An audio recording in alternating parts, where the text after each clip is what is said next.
Welcome to the Lost Secrets of Ancient Greece, Part 2. Whispers of the Parthenon. What do the ruins of the Parthenon tell us about ancient Greek society? They reveal far more than you might think. In our last episode, we uncovered how the greatest monument of classical Greece, the Parthenon, might hold secret clues to its construction methods, beliefs, and symbols. Now we delve deeper into its lost secrets, exploring forbidden chambers, vanishing statues, and the shocking truth behind its destruction. This is the Lost Secrets of Ancient Greece. Part 2. We've already seen that the very shape of the Parthenon might have been a code to ancient Greeks.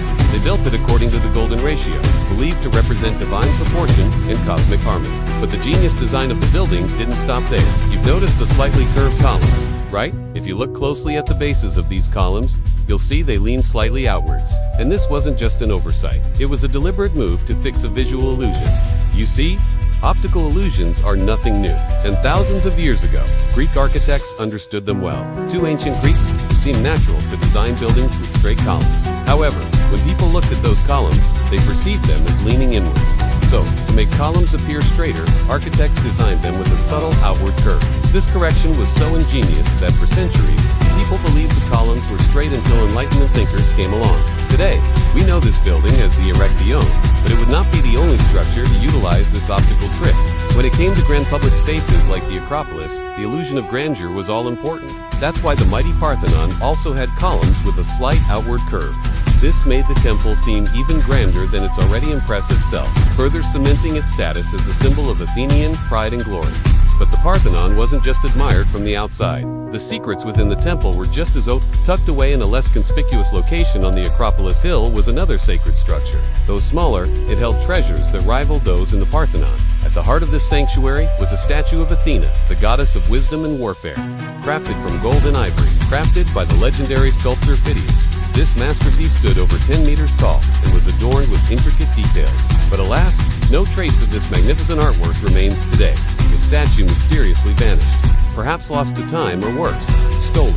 Recent investigations suggest the statue may have been dismantled and melted down during the 4th century. Why? Well, one theory points to the rise of Christianity and the dismantling of pagan idols. Another suggests that Roman Emperor Honorius, known for his iconoclastic tendencies, ordered its destruction. But whatever the reason, the loss of this iconic statue leaves us with a void in understanding ancient Greek art and religion. The Parthenon, too, would suffer dramatic fates. After the Muslim conquest of Athens in 1456, it became a mosque.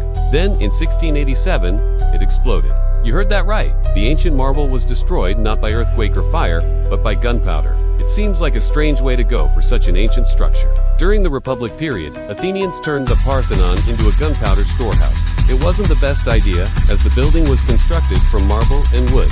On September 20th, 1687, disaster struck. An accidental fire ignited the gunpowder stores, and the building blew up, showering marble across the hillside. The explosion was so powerful that some stones were sent as far away as the Athenian Agora, a full kilometer from the Acropolis. Today, visitors can still find these scattered remains, serving as stark reminders of the tragedy. What caused a fire that fateful day remains a mystery. Some blame negligence, while others point to an act of war. Regardless, the explosion brought an end to the Parthenon's long run as a secular structure. It left the once proud monument in ruins, a shadow of its former self. As the Parthenon burned and gunpowder filled the air, something else was stirring beneath the hillside. Hidden underneath the great temple lay cryptic chambers and secret tunnels. These underground sanctuaries concealed more than just relics of the past. They pointed towards a side of ancient Greek religion most casual visitors wouldn't expect. Scholars call these hidden spaces the grottos, referencing the artificial caves they resemble. They are tucked beneath several rooms used for storing cult objects related to the worship of the goddess Athena. While archaeologists have made significant progress in excavating these areas, they still hold many secrets. One intriguing aspect is their ventilation system. Each room has small openings near the floor, allowing for air circulation without disturbing the sanctity of the space. These features suggest that cult activities were conducted here, possibly involving incense or sacrifices. Yet what these rituals entailed remains unclear. Historians believe they may connect to archaic cults centered around death and rebirth. Perhaps they were used for funerary rites or initiations. Alternatively, the rooms could have served as hiding places during emergencies or attacks. Their function adds a layer of complexity to our understanding of life on the Acropolis For while the temples above drew most attention, there was much happening below ground. But the Parthenon wasn't just a religious site, it was a political stage where the greatest minds in ancient Greece gathered to debate and shape the future of their world. When Pericles decided to build a temple to Athena on the Acropolis, he wanted to do it in style. He spared no expense, turning it into a showcase of Athenian wealth and power. He used funds collected from the Delian League, a group of Greek city-states led by Athens. However, this use of Delian League funds was controversial. Many members felt their contributions were being unjustly siphoned off to Athens. As construction dragged on, resentment grew.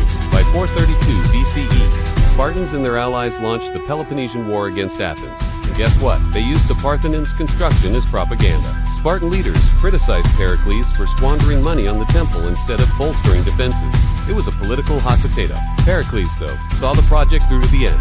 And when it was finished, the Parthenon was everything he dreamed of and more. Sculptures on the building depicted scenes from Greek mythology, showcasing Athena's origins and importance to Athens. But these artistic displays weren't just aesthetic. They also served as historical records and even political statements. For instance, the east pediment showed the birth of Athena and Poseidon, highlighting Athena's claim to Athens.